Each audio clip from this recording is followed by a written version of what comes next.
Hello student, আশা করি সবাই ভালো আছো। আজকে আমরা যেটা পড়াচ্ছি সেটা হচ্ছে স্টয়কিওমেট্রি। এটা হচ্ছে রসায়ন বিজ্ঞানের যে প্রাথমিক ধারণা, যে ফার্স্ট ইউনিট, যে ফার্স্ট চ্যাপ্টার ক্লাস 11-এর, তার একটা পার্ট। তো স্টয়কিওমেট্রি পড়ার জন্য বা জানার জন্য আমাদের কেমিক্যাল রিয়াকশন জিনিসটা কি সেটা আমাদেরকে জানতে হবে, ঠিক আছে? তো সবাই হেডিং দাও স্টয়কিওমেট্রি। স্টয়কিওমেট্রি বাংলাতে বলতে গেলে আমরা যে বিভিন্ন রাসায়নিক বিক্রিয়ার যে বিভিন্ন রাসায়নিক গণনা করি সেটাই অ্যাকচুয়ালি স্টয়কিওমেট্রি বলা হয়, ঠিক আছে? একটা উদাহরণ দিই, তাহলে ভালোভাবে বোঝা হবে। দেখো,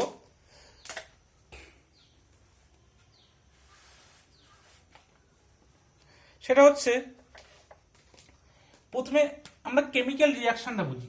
কেমিক্যাল রিয়াকশনটা কি জিনিস? কেমিক্যাল রিয়াকশন বাংলা যাকে বলা হয় রাসায়নিক বিক্রিয়া। দেখো, কেমিক্যাল রিয়াকশন হচ্ছে বিভিন্ন পরমাণুর রিঅ্যারেঞ্জমেন্ট করাকে কিন্তু অ্যাকচুয়ালি কেমিক্যাল রিয়াকশন বলে। যেমন দেখো, সাপোজ হাইড্রোজেন আর অক্সিজেন মিলে কি তৈরি করে আমরা কি জানি? হাইড্রোজেন আর অক্সিজেন মিলে জল তৈরি করে। এগুলো দেখো, এখানে কি হলো, এখানটায় যে অ্যাটমগুলো ছিল, হাইড্রোজেনের অ্যাটম, অক্সিজেনের অ্যাটম, সেগুলো কিন্তু রিঅ্যারেঞ্জমেন্ট হয়ে H2O, যার স্ট্রাকচারটা কিন্তু এরকম হয়, ঠিক আছে? জাস্ট অ্যারেঞ্জমেন্ট চেঞ্জ হয়। Rearrangement of atoms is known as chemical reaction, ঠিক আছে? এটা কি? হাইড্রোজেন একটা মলিকিউল, এটাও কিন্তু মলিকিউল। এটাও কিন্তু অক্সিজেন একটা মলিকিউল, এটা জলের একটা মলিকিউল, ঠিক আছে? এই দুটো মলিকিউল থেকে একটা নতুন মলিকিউল তৈরি হলো। এবং সেটা কিভাবে হলো না, এই যে মলিকিউলের মধ্যে যে অ্যাটমগুলো আছে সেই অ্যাটমের রিঅ্যারেঞ্জমেন্টের দ্বারা একটা নতুন মলিকিউল তৈরি হলো। এটাই কিন্তু একটা কেমিক্যাল রিয়াকশন। এখানে দেখো, কেমিক্যাল রিয়াকশনের ক্ষেত্রে মলিকুলার রিঅ্যারেঞ্জমেন্ট হবে ঠিকই, কিন্তু এখানে কিন্তু অ্যাটমের কোনো আনচেঞ্জ থাকবে, অ্যাটমের কোনো পরিবর্তন হবে না। অ্যাটম যা ছিল কিন্তু তাই থাকবে, ঠিক আছে? যে অ্যাটমের কোনো রকমের চেঞ্জ হবে না। এখানে যেমন দেখো, হাইড্রোজেন দুটো ছিল, এখানে হাইড্রোজেন দুটো, কিন্তু অক্সিজেন এখানে দুটো ছিল, এখানে হলো একটা। তাহলে এটা কি হলো? এটা কিন্তু ব্যালেন্স হলো না, বা এটা কিন্তু মাস অফ কনজারভেশনকে ভায়োলেট করলো। তো আমাদেরকে মাস অফ কনজারভেশন লকে মানার জন্য এটাকে ব্যালেন্স করতে হবে, ঠিক আছে? দেখো, এখানে অক্সিজেন কটা আছে? একটা। এখানে আছে দুটো, তাহলে আমি এখানে 2 দিয়ে দিলাম, ঠিক আছে? তো 2 দেওয়ার ফলে এটা অক্সিজেন দুটো হয়ে গেল, কিন্তু হাইড্রোজেন হয়ে গেল দেখো 4টে। তো আমাকে হাইড্রোজেনটাকে ব্যালেন্স করার জন্য আমার এখানে একটা 2 দিয়ে দিতে হবে, তাহলে এখানে ইকুয়েশনটা ব্যালেন্স হয়ে গেল। এখানে কি দেখলে তাহলে? এখানে কিন্তু মাস মাস ইজ কনজার্ভড।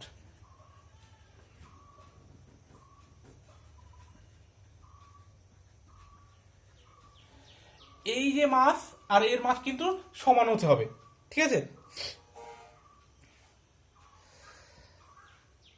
এবার দেখো, এখানে যে সামনের এই 2, এখানে কিছু নেই মানে কত? 1। এখানে কত আছে? 2। তাহলে এগুলো কি? এগুলোকে বলা হয় স্টিওসিওমেট্রিক কোএফিসিয়েন্ট, ঠিক আছে?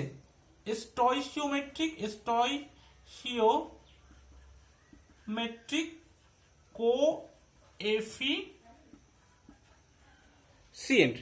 ঠিক আছে? এগুলোকে বলা হয় স্টয়সিওমেট্রিক কোএফিসিয়েন্ট। এই যে 2, 1, এই 2, ঠিক আছে? এগুলোকে স্টয়সিওমেট্রিক কোএফিসিয়েন্ট বলে। এবং এই যে কেমিক্যাল রিয়াকশন, এই কেমিক্যাল রিয়াকশন থেকে আমরা যত রাসায়নিক গণনা করতে পারবো, যত জিনিস, যেমন এখানে কতগুলো অ্যাটম আছে, কতগুলো মলিকিউল আছে, তাদের মাস কত, ঠিক আছে? কতটা মোল, কত মোল এখানে অংশগ্রহণ করছে, সবগুলোকে একসাথে আমরা স্টয়সিওমেট্রি বলি, ঠিক আছে? আর একবার বলছি, দেখো, এই যে কেমিক্যাল রিয়াকশন, এটা আনব্যালেন্স ছিল, এটাকে প্রথমে ব্যালেন্স করতে হবে। ব্যালেন্স করার পর এখান থেকে আমরা যে যে তথ্যগুলো পাবো, সেই সমস্ত তথ্যগুলো কিন্তু স্টয়সিওমেট্রি। কি কি বললাম?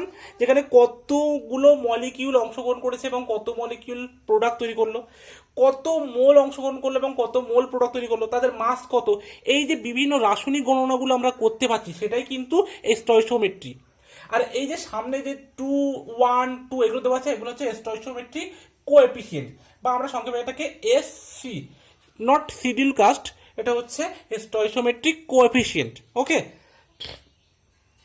তাহলে আমরা বোঝা গেল, এটা বোঝা গেল। দেখো, অনেক সময় এগুলোকে কিন্তু অনেকে ভাবে এরা হচ্ছে, মনে হয় হাইড্রোজেনের মাস যে 2 গ্রাম হাইড্রোজেন 1 গ্রাম অক্সিজেন সাথে বিক্রিয়া করে 2 গ্রাম জল উৎপন্ন করেছে, এরকম কিন্তু ভাববে না, এগুলো কিন্তু মাস নয়। ঠিক আছে, কারণ দেখো যদি মাস অফ কনজারভেশন ল অনুযায়ী এখানে যদি 2 গ্রাম হাইড্রোজেন আর 1 গ্রাম অক্সিজেন মিলে হওয়ার কথা ছিল 3 গ্রাম জল। কারণ আমরা জানি কি রিয়াক্ট্যান্ট যত গ্রাম থাকবে প্রোডাক্ট কিন্তু তত গ্রামই হবে, কারণ মাস অফ কনজারভেশন ল সেটাই বলে। কিন্তু এখানে দেখো 2 গ্রাম আর 1 গ্রাম মিলে 2 গ্রাম তৈরি করেছে, এটা কিন্তু মাস অফ কনজারভেশন লটাকে ভায়োলেট করছে, তাই জন্য কিন্তু এটা কখনোই মাস ভাববে না, এটা মোল বা মলিকিউল এটা ভাববে, যে 2 মোল বা 2টো মলিকিউল অফ হাইড্রোজেন। ঠিক আছে, দেখো আরো এক্সাম্পল দিচ্ছি, সেটা ভালো বোঝা যাবে আরো একটু। তাহলে এটা মুছে দিলাম।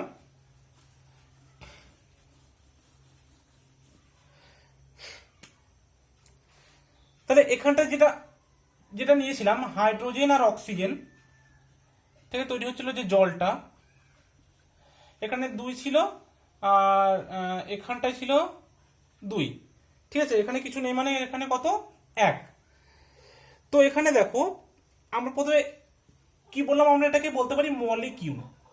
মলিকিউল, ঠিক আছে, এখানে 2 মলিকিউল হাইড্রোজেন, 2 মলিকিউল হাইড্রোজেন,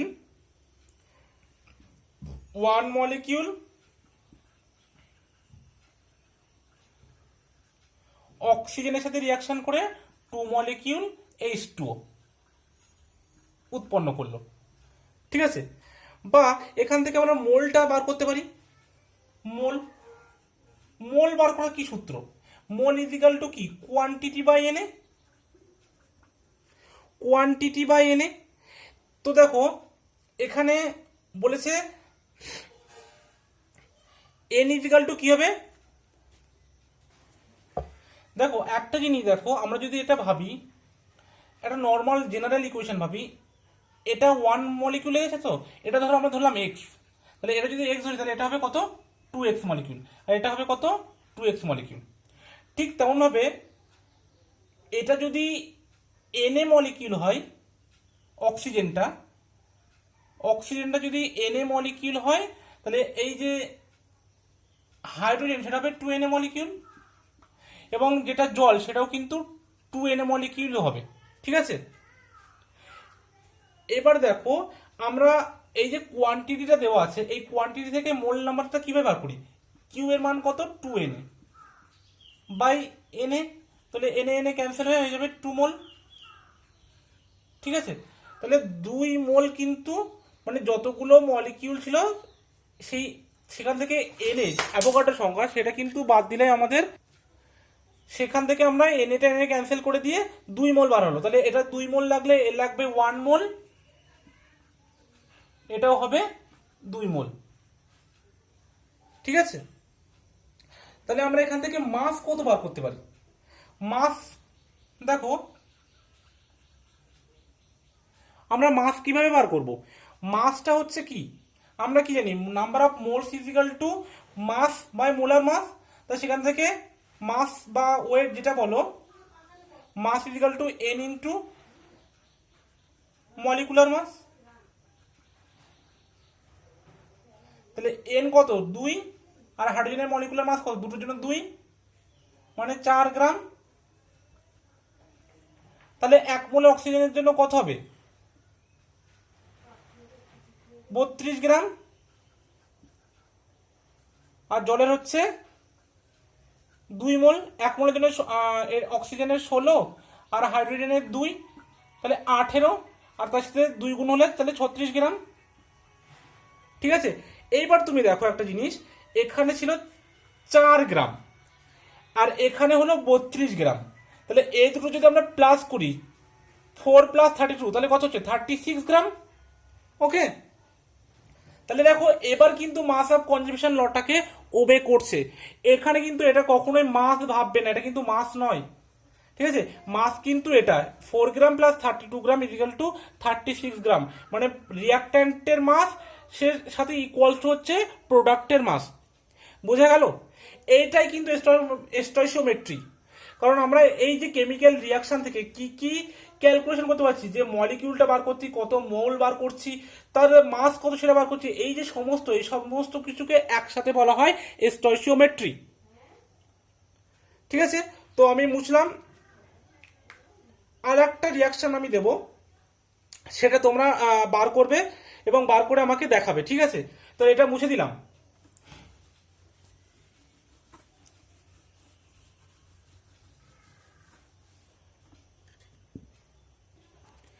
দেখো কোশ্চেনটা দিচ্ছি, ক্যালসিয়াম কার্বনেটকে আমরা যদি হিট দিই সেখান থেকে ক্যালসিয়াম অক্সাইড আর কার্বন ডাইঅক্সাইড উৎপন্ন হয়, ঠিক আছে? এটা দেখো প্রত্যেকটা কিন্তু ব্যালেন্স করা আছে, ক্যালসিয়াম একটা, কার্বন একটা, অক্সিজেন তিনটে, এখানে দুটো অক্সিজেন, এখানে একটা অক্সিজেন, তাই তিনটে। তাহলে এখানে কিন্তু সব ব্যালেন্স করা আছে, আমাদের নতুন করে কোনো ব্যালেন্স করতে হচ্ছে না। তাহলে এর যে স্টয়চিওমেট্রি,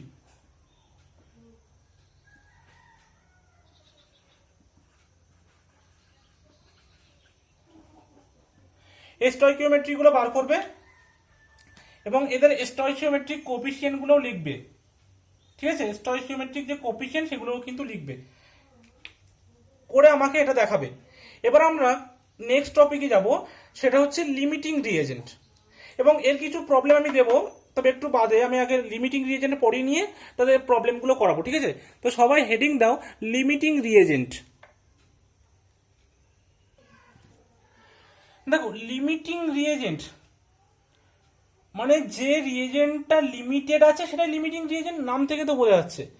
যে রিএজেন্টগুলো দিয়েছে তাদের মধ্যে যে রিএজেন্টটা লিমিটেড সেটা হচ্ছে লিমিটিং রিএজেন্ট। তো আমরা একটা এক্সাম্পল দিচ্ছি, দেখো এক্সাম্পল থেকে আমরা ইজিলি বুঝতে পারবো। ধরো কারোর শরীর খুব অসুস্থ, তাকে ডক্টর স্যালাইন ওয়াটার খেতে বলেছে, স্যালাইন ওয়াটার। তো তোমরা হয়তো জানবে আমাদের যে স্যালাইন ওয়াটারটা দেয়, সেই স্যালাইন ওয়াটার সরি, যে ওআরএসটা দেয়, সেই ওআরএসটা কিন্তু বলা হয় যে 1 লিটার জলে গুলে সেটাকে আমাদের খেতে বলে। সাপোজ ধরো তোমাকে ডক্টর 2 লিটার দিয়েছে, দুটো দিয়েছে ওআরএস, ঠিক আছে? এবং তোমার কাছে আছে 4 লিটার জল, ঠিক আছে? তো দেখো তাহলে তোমাকে বলেছে যে একটা ওআরএস 1 লিটার জলে খেতে। এবার তোমাকে দিয়েছে দু পিস দিয়েছে, 2 পিস ওআরএস, এবং 4 লিটার জল তোমার কাছে আছে। তাহলে তুমি এখান থেকে কতগুলো স্যালাইন ওয়াটার বানাতে পারবে? এখান থেকে বানাতে পারবে তুমি একটা স্যালাইন ওয়াটার, ঠিক আছে? একটা ওআরএস এবং 1 লিটার জল দিয়ে তুমি বানাতে পারবে একটা স্যালাইন ওয়াটার। তো তোমাদের কাছে আছে 2 পিস ওআরএস এবং 4 লিটার জল, তাহলে তুমি সেটাকে কটা স্যালাইন ওয়াটার বানাতে পারবে? নিশ্চয়ই দুটো স্যালাইন ওয়াটার বানাতে পারবে। এখানটা ভালো করে বুঝবে। দেখো তোমার এখানে লিমিটেড কে আছে, এর এখানে আছে 4 লিটার, এখানে আছে 2 পিস ওআরএস। তাহলে এটা কম আছে কারণ তোমার 4 লিটারের জন্য এখানে 4 পিস দরকার, কিন্তু আছে কত? 2 পিস। তাহলে এটাই কিন্তু তোমার limiting reagent, L R means limiting reagent, okay? Limiting reagent. তো এই 2 পিস ওয়াটারের জন্য তোমার কাছে কতটা জল প্রয়োজন? তোমার কতটা জলের প্রয়োজন? নিশ্চয়ই 2 লিটার ওয়াটার প্রয়োজন, ঠিক আছে? তাহলে এখানে এক্সেস থাকছে কত লিটার জল? এক্সেস রিএজেন্ট থাকছে 2 লিটার H2O, মানে 2 লিটার খরচ হওয়ার পরেও 4 লিটার থেকে, তাহলে আমার কাছে আর থাকছে 2 লিটার এক্সেস ওয়াটার। তাহলে একটা হচ্ছে লিমিটিং রিএজেন্ট, সেটা হচ্ছে ওআরএস, একটা হচ্ছে এক্সেস রিএজেন্ট, সেটা হচ্ছে ওয়াটার, ঠিক আছে? এবার দেখো তুমি যে প্রোডাক্টটা তৈরি হলো, যে স্যালাইন ওয়াটারটা বানালাম, সেটা কার উপরে ডিপেন্ড করে তৈরি হলো? সেটা ডিপেন্ড করলো যে লিমিটিং রিএজেন্ট যেটা আছে তার উপর ডিপেন্ড করে, যে যতটা লিমিটিং রিএজেন্ট আছে ততটাই কিন্তু প্রোডাক্টটা তৈরি হবে, তার উপর ডিপেন্ড করে প্রোডাক্টটা পাবো আমরা, ঠিক আছে? 4 লিটার জল থাকলেও কিন্তু আমরা 4টে স্যালাইন ওয়াটার বানাতে পারলাম না। কারণ কি? কারণ যে ওআরএসটা আছে সেই ওআরএসটা কিন্তু লিমিটেড আছে, এবং সেটা 2 পিস থাকার জন্য এখানে দুটো স্যালাইন ওয়াটার আমরা বানাতে পারলাম। তাহলে এটা গেল একটা জাস্ট আমাদের জেনারেল এক্সাম্পল, ঠিক আছে? তো এটা একটা যে লিমিটিং যে রিএজেন্ট আছে তার যদি সংজ্ঞা তোমরা লিখতে চাও, তো সেটা লিখতে পারো যে যে রিয়াক্ট্যান্টটা কোনো একটা রিয়াকশানে খুব অল্প পরিমাণে থাকে এবং সেটা পুরোপুরি রিয়াকশান শেষ হওয়ার আগেই সেটা পুরোপুরি শেষ হয়ে যায়, সেটাই কিন্তু লিমিটিং রিএজেন্ট। আর যেটা থেকে যায় মিডিয়াম এক্সট্রা, সেটা হচ্ছে excess reagent. ER means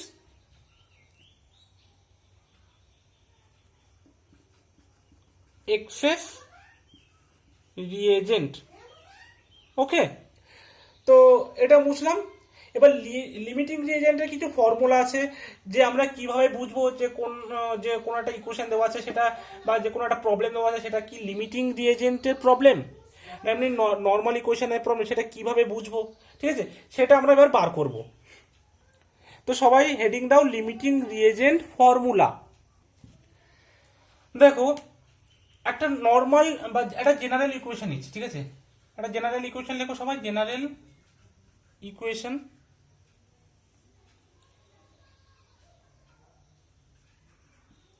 x A Y B থেকে তৈরি হচ্ছে জেড সি, ঠিক আছে।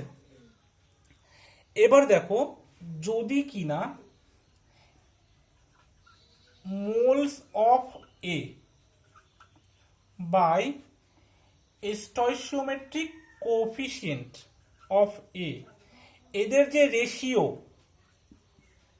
যদি moles of B by stoichiometric coefficient of B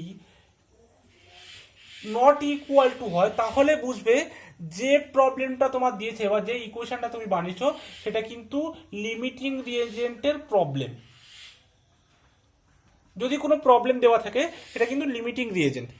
আর যদি ইকুয়েশন এই যে রেশিও দুটো সমান হয় তাহলে বুঝবে যে সেটা লিমিটিং রিয়েজেন্টের প্রবলেম নয় ওটা, ঠিক আছে। যদি নট ইকুয়াল টু হয় তাহলে অবশ্যই সেটা লিমিটিং রিয়েজেন্ট, আর যদি ইকুয়াল টু হয় তাহলে সেটা লিমিটিং রিয়েজেন্টের প্রবলেম নয়। এবং দেখো, তুমি বুঝবে কি করে যে কোনটা তোমার লিমিটিং রিয়েজেন্ট, যে এটা লিমিটিং রিয়েজেন্ট না বিটা লিমিটিং রিয়েজেন্ট। তো সেটা বোঝার ক্ষেত্রে এই যে দুটো রেশিও নিয়েছো, এই রেশিওটার মধ্যে যা রেশিওটা ছোট, ঠিক আছে, যেটার ভ্যালু খুব স্মল হবে বা লোয়েস্ট হবে, সেটাই কিন্তু তোমার লিমিটিং রিয়েজেন্ট। কি বললাম দেখো, লিখছি যে lowest value of moles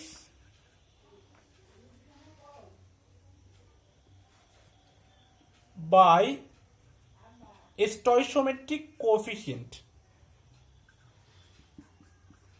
will be the limiting reagent।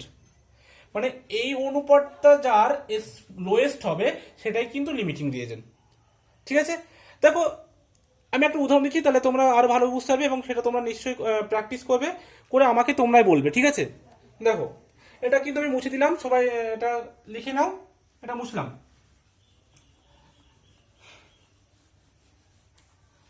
দেখো,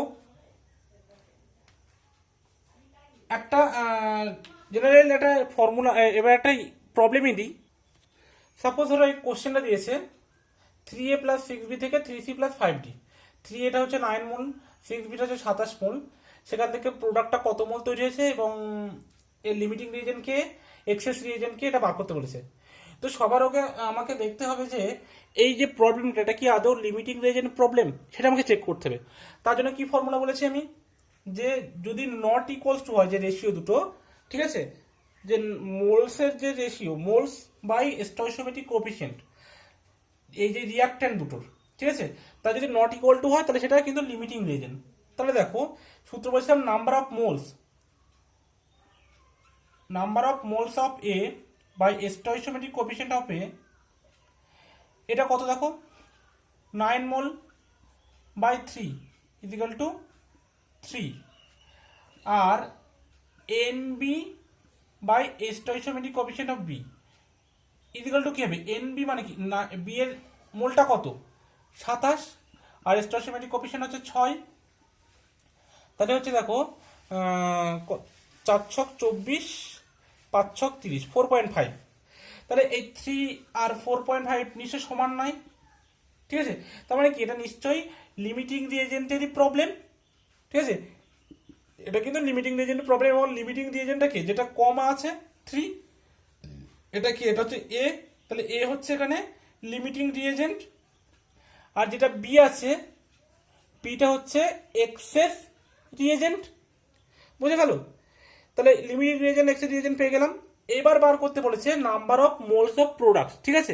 তাই সেটা ভালো করে, তার আগে দেখো তোমাদের একটা জিনিস বলতে ভুলে গেছি, এ পর্যন্ত লিখে নাও, ঠিক আছে? আমি এটা মুছলাম।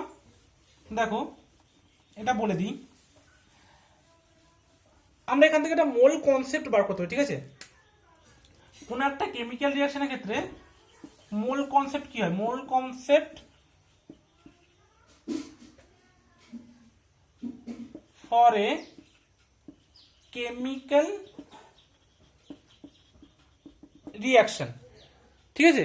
মোল কনসেপ্টটা কি কেমিক্যাল রিঅ্যাকশনের ক্ষেত্রে? দেখো একটা জেনারেল ইকুয়েশন নিচ্ছি, ধরো সাপোজ এক্স এ প্লাস ওয়াই বি থেকে তৈরি হলো জেড সি, যেখানে এ বিটা হচ্ছে রিঅ্যাক্ট্যান্ট, ঠিক আছে? সিটা হচ্ছে প্রোডাক্ট, পিডিটি মানে হচ্ছে প্রোডাক্ট, আর যে এক্স ওয়াই জেড এগুলো হচ্ছে স্টয়চিওমেট্রিক কোএফিসিয়েন্ট। তাই এখান থেকে যে আমরা রুলটা, ঠিক আছে, মোল কনসেপ্ট যেটা পাবো সেটা হচ্ছে moles of A by stoichiometric coefficient of A, মানে এ এর স্টয়চিওমেট্রিক কোএফিসিয়েন্ট হচ্ছে এক্স, বি এর স্টয়চিওমেট্রিক কোএফিসিয়েন্ট ওয়াই এবং সি এর স্টয়চিওমেট্রিক হচ্ছে জেড। তাহলে moles of A by stoichiometric coefficient of A by N B by Y N C by Z, ঠিক আছে? এদের যে অনুপাতগুলো কিন্তু সমান হবে, এটাই কিন্তু মোল কনসেপ্ট, মানে মোল বাই স্টয়চিওমেট্রিক কোএফিসিয়েন্টের অনুপাত রিঅ্যাক্ট্যান্ট এবং প্রোডাক্ট উভয়ের সাথে সমান হবে। এটা হচ্ছে মোল কনসেপ্ট একটা কেমিক্যাল রিঅ্যাকশনের ক্ষেত্রে। এটা ভালো করে মনে রাখবে, এখান থেকে কিন্তু অনেকগুলো অঙ্কের আমরা অ্যান্সার বার করতে পারবো, বিশেষ করে এক্ষুনি মাত্র যে অঙ্কটা দিলাম সেটা। এবার আমরা অঙ্কেটা ফিরে যাচ্ছি, এখান থেকে কিভাবে আসছে দেখো, অঙ্কটা ফিরে যাচ্ছি আমরা, ঠিক আছে? দেখো ম্যাথটা কি ছিল আমাদের, 3a 6b 3c 5d, এটা ছিল 9 মোল, এটা ছিল 27 মোল, ঠিক আছে? এটা লিমিটিং রিজন আমরা বার করেছি। এবার দেখো যে মোল কনসেপ্টটা বার করলাম কেমিক্যাল ইকুয়েশনের ক্ষেত্রে, সেটাই আমরা কিন্তু এবার এখানে কাজে লাগাবো। দেখো Na by stoichiometric coefficient of A equal to, আমাদের বার করতে বলতে পেরেছি যে প্রোডাক্টটা কত মোল হবে, NC by stoichiometric coefficient of C. এবার দেখো আমরা কিন্তু এই বি এর রেসপেক্ট নিলাম না, কারণ কি বলো? তোমাদেরকে কিন্তু এক্ষুনি বলেছিলাম যে প্রোডাক্টটা কার উপর ডিপেন্ড করবে না, লিমিটিং রিয়েজেন্টের উপর ডিপেন্ড করে প্রোডাক্টটা তৈরি হবে। লিমিটিং রিয়েজেন্টের উপরে কিন্তু ডিপেন্ড করে, এটা কিন্তু আমি যে স্যালাইন ওয়াটার বানানো সেখানে কিন্তু ভালো করে বলে দিয়েছি। তাই জন্য কিন্তু যে লিমিটিং রিয়েজেন্ট আছে তার সাপেক্ষে আমরা প্রোডাক্টের মোলটা বার করছি, কিন্তু এটা কিন্তু এক্সেস রিয়েজেন্ট, এটার সাপেক্ষে কিন্তু বার করবো না, ঠিক আছে? তো দেখো আমাদের মোলটা কত বলেছে, মোলটা বলেছে হচ্ছে তোমার 9 মোল, ঠিক আছে? 9 আর স্টয়চিওমেট্রিক কোএফিসিয়েন্ট হচ্ছে 3, আমাদেরকে এনসিটা বার করতে হবে, আর স্টয়চিওমেট্রিক কোএফিসিয়েন্ট সি হচ্ছে কত, 3, তাহলে 3 অতএব এনসি ইজ ইকুয়াল টু 9 মোল। তাহলে সি কত মোল তৈরি হবে, 9 মোল। ঠিক সেম ভাবে আমরা কিন্তু ডিটা বার করতে পারি, Na by stoichiometric coefficient of A is equal to ND by stoichiometric coefficient of D. তাহলে এখানে পাওয়া হচ্ছে 3/1 একেবারে করে দিলাম, আর ND বাই স্টয়চিওমেট্রিক কোএফিসিয়েন্ট হচ্ছে 5, তাহলে ND is equal to 3 into 5 মানে 15 মোল, ঠিক আছে? বুঝে গেল? এবার বাড়ির কিছু কাজ দেব, ঠিক আছে? সেগুলো তোমরা বাড়িতে করবে, প্রবলেম কিছু দেব। আজকে এই পর্যন্ত থাকলো, থ্যাংক ইউ।